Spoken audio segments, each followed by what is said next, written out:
Hi there. My name is Kim Moon and I'm a twin flame channel and Western astrologer. And this is a video about the new moon in Pisces for divine counterparts, twin flames, the love collective. New moon takes place on February 20th at 2:05 a.m. If you'd like to find that in your local time zone, I happen to be in Miami, Florida. You can use a time zone converter to figure out when that will be where you are. Quick announcement, my calendar is open. So if you would like to have some one-on-one time to look ahead at the year in front of you and health, love, or money, now's the time to do that. And if you have, and you can do that over at kmoonastro.com. There's a link below this video as well if you prefer. You want to spend some one-on-one time together, that's the way to do it. We had first look, which was really interesting this time, in the Lightworker energy update. That's the video that's published at the same time as this one, also linked at the tail end of this one. When you get to the end screen, you'll see it there. So definitely have a listen to that first look this go round. It was juicy. I was impressed with what I saw there as in terms of the choice points in the energy, and I want to make sure you know about that before it comes. So have a look at the Lightworker energy update and first look at the end. Here we are talking about love for divine counterparts, and we've got this lovely energy here. Hopefully you all had a lovely Valentine's Day where you got to be the conduit of love for everyone in your life. You got to be the bright light of love for people around you. Hopefully you were giving on Valentine's Day from your heart, and not just worried or wondering about what you were going to be getting. This new moon in Pisces is taking us into a new energy as we unfold into it. So I'm excited. Full explanation is over in the Lightworker energy update, but this I'm going to give you the quick overview because the new moon is relatively unaspected except for a conjunction to Saturn. Saturn's all about integrity and wholeness. I give the full mythology in the other video, and we've got a connection to the South Node and creation goddess. And this is really talking about integrity and letting go, meaning anything that we're being called upon to release at this time, an old version of ourselves, old version of our creations or manifestations. If we're being called to release some of these things at present juncture, it is for our highest good. And this is an exciting thing, a really good thing. Now, let's get into what the divine counterparts are up to. Okay. We've got Juno and Jupiter here. Here's Juno at 19 degrees of Aries, Jupiter, her husband, at the 9th degree of Aries.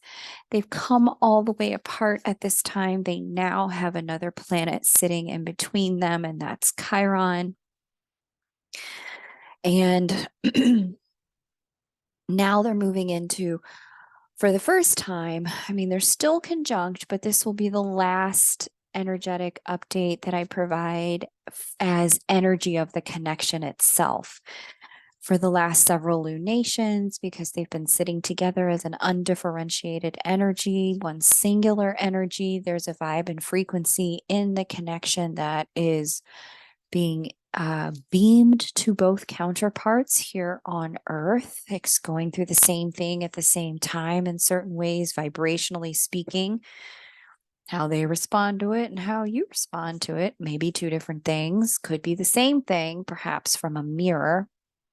But now that they're starting to pull apart, this will be the last time I speak about them as a single undifferentiated energy until the next union window, which I believe is like 2028.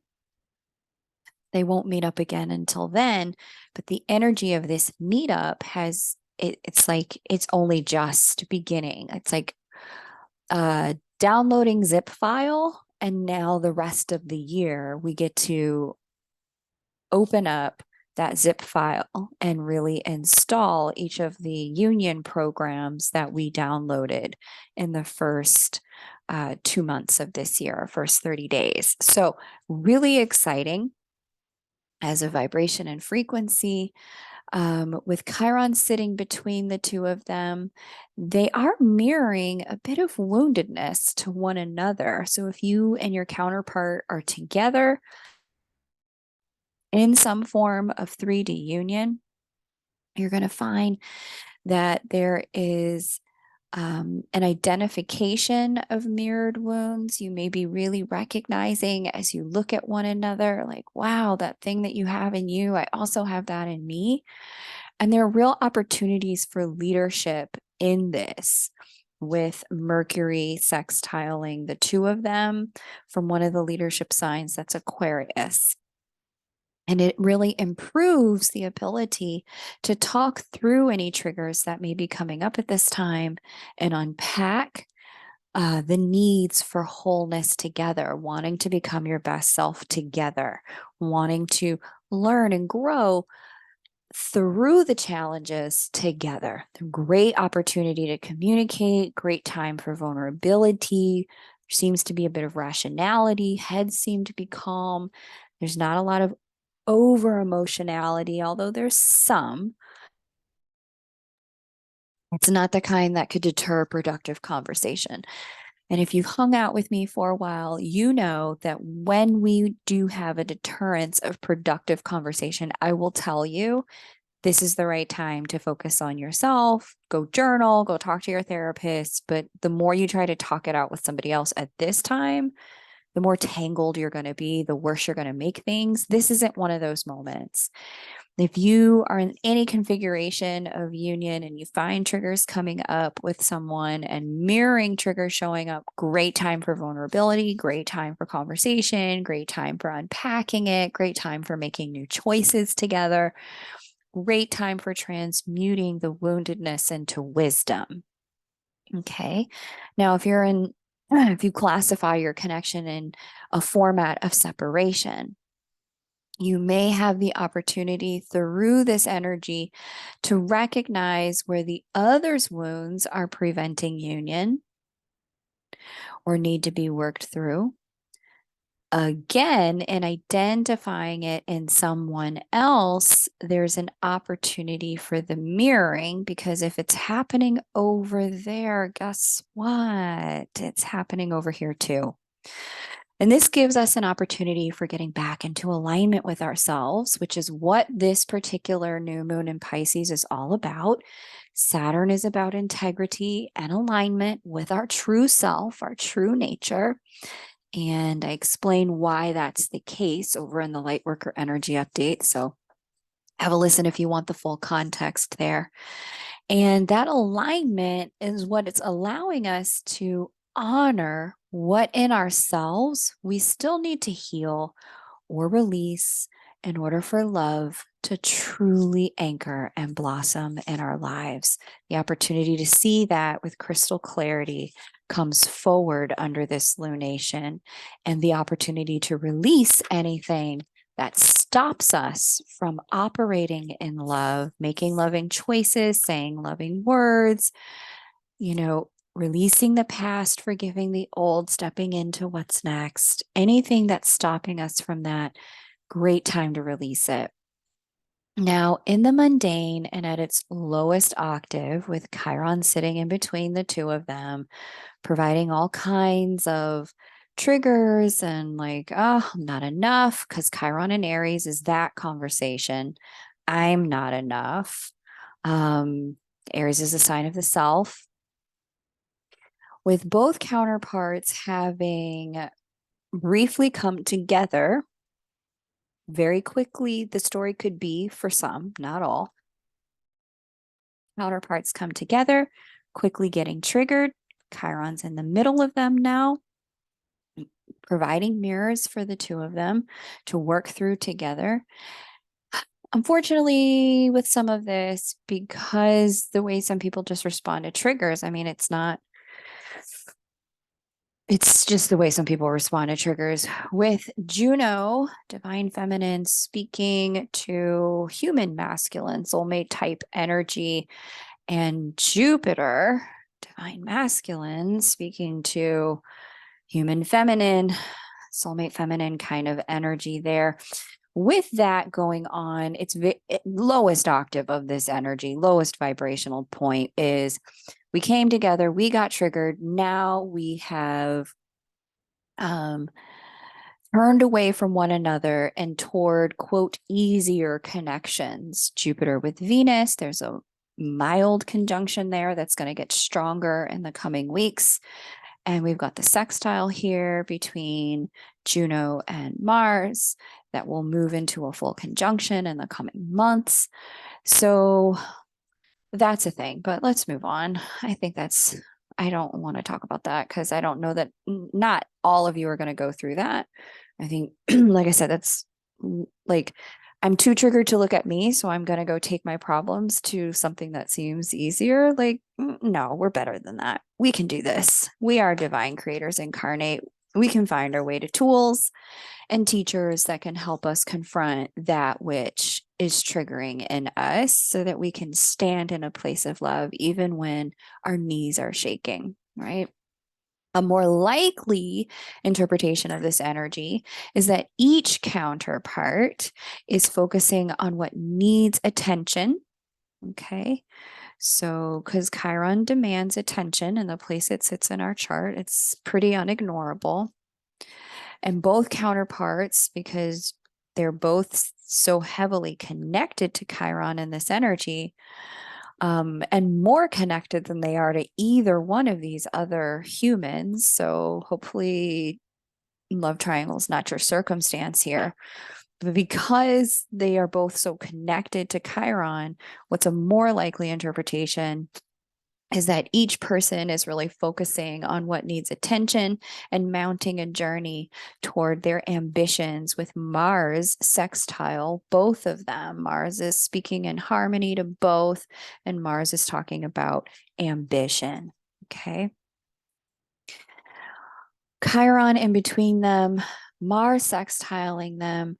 This has and I'm using this in air quotes, almost ready feel to it, like a sense of getting ready for whatever comes next for both of them. His connection to Vesta and Venus. Here's Vesta and here's Venus sitting right next to Jupiter down here. His connection to the two of them. And Mercury. He's connected to Mercury as well via sextile. It creates a sense of doubling down on opportunities. There's a determination not to miss another chance in our divine masculine energy field, which is nice. Her connection to Chiron, and there she is. She's connected to Chiron and Eris. She's flanked by both of them. Mars and Mercury as well. So Mars is speaking to her, Mercury speaking to her. Her connection to these have her really focused on carving out a seat for herself at life's table, being very determined not to be her own downfall any longer, and super conscious because where Mercury sits is consciousness. Mercury is consciousness, but there's evolution in consciousness when Mercury's in Aquarius. Mars is motivation to do a new thing. We've been talking about this with the Mars retrograde. Mars is now direct, remains in Gemini, re-walking its retrograde path through March. Maybe it's the end of March or mid-March, but Mars is imbuing her energy with motivation to do a new thing after figuring out what didn't work in the last cycle. Mercury is imbuing her energy with the consciousness to evolve. And so there's a real focus on, okay, yeah, here's what we not going to do in 2023, as the kids say. So it's an exciting time and it's an exciting energy, just as we're shaking off what no longer fits. And I go into depth about that in the Lightworker energy update, that there is a bittersweet closing here. We are running toward embracing what does, aligning ourselves with what does fit. And there's a lot of self-empowerment here if we're really willing to be a little bit uncomfortable while we sit with Chiron's energy. Chiron's energy being all about that capacity to look at what we suspect or think or perceive is wrong about us, but then really recognize and leaning into, you know what? This is what's unique about me. This is what's special about me. My difference from other people, the reason why other people rejected me isn't because I was supposed to run with the pack. It's because I'm supposed to lead the pack. And this Chiron energy there is a huge, huge opportunity to really move into your leadership and recognize, you know what? I've been apologizing for being X, Y, or Z way for too long. I've been hiding that I am A, P, or C way for too long. I'm done with that. Aries is very unapologetic in that way. I'm done trying to be what I'm just not anymore. And with both of the counterparts receiving that kind of influence from Mars and from Mercury and from Chiron, there's real leverage here to step into and catapult onto a new path because we're more whole, more integrated, more ourselves. That's the Aries energy. Aries is the sign of the self. We are more ourselves than we've ever been. Okay. So I really like it. The best thing to do in this energy is to go with the flow and pay attention to the mirrors and the connection. Also, be paying attention to what's exiting your life at this time. Release it with grace and love. Pay attention to your own stuff. Change your part of the equation and watch as life begins to present some new answers. So, as I was mapping this out, I got this visual that I really wanted to show you guys about how changing the answers you're getting from life can work. And so I'm going to show that to you now. Let me find a way to do that. Text. Okay. Are we doing this? Are we doing this? Is this really happening? I don't know. Okay, we're going to try. Okay, so you guys know if we have 3 plus 4, that equals 7, right? Pretty basic, fairly standard. Now let's just say 3 is you and 4 is another person. So you plus that person equals a particular outcome, a particular set of circumstances, a particular type of pattern that emerges. You and that other person get together. There's a particular pattern. You and that person always make 7, right? Hydrogen and oxygen, they come together. They pretty consistently, in their most basic form, make water, H2O. Carbon and oxygen, they come together pretty consistently, basic form, carbon dioxide, right? Now, let's say you don't want 7 anymore. You're done with the patterns of 7. You're ready to move into something different. You want to up level. The only way to get that up level is if instead of, because you can't control what another person is going to do, let's just say you don't want 7. What you really want is to experience 10. Well, then what you've got to do is you've got to up level from 3 to 6 inside of yourself. So instead of you being the 3 and the other person being 4, you've become 6. And now the two of you come together, what you get is 10. Hopefully my analogy's clocking for somebody. That's the visual as it was given to me as I was working with this energy in a way that I can make it clear to you guys. There's so much self-focus in this energy right now that truly, if you want a different result with another person and you can clearly see all the things that they are doing and not doing, the only thing you have control over is what you do and don't do. If you just want a different answer, just change yourself from a 3 to a 6. That's all you have to do. Even if they remain at before, you still get a different result with them. You still get a new experience. You still get something you've never had. Okay.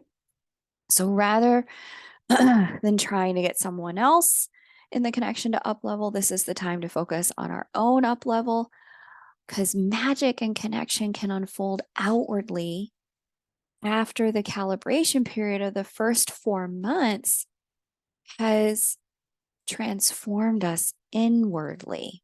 Okay, so January, February, March, April of this year, this is the first 120 days is going to be a calibration period.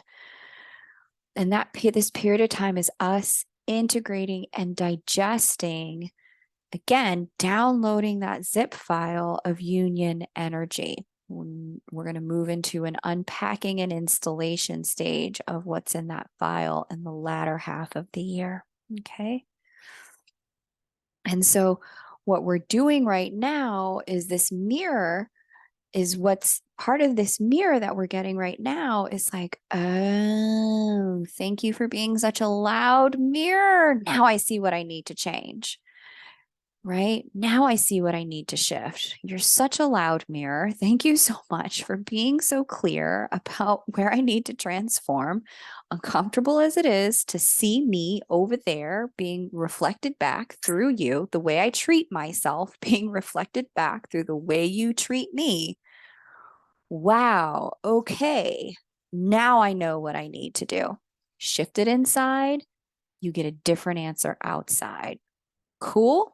This is the time to up level. If you desire to look at your chart so we can talk about how to unpack your up level for the year of 2023 and beyond, now's the moment. Find me over at kmoonastro.com and definitely have a listen to the Lightworker Energy Update for first look and the full context. Take great care and bye for now.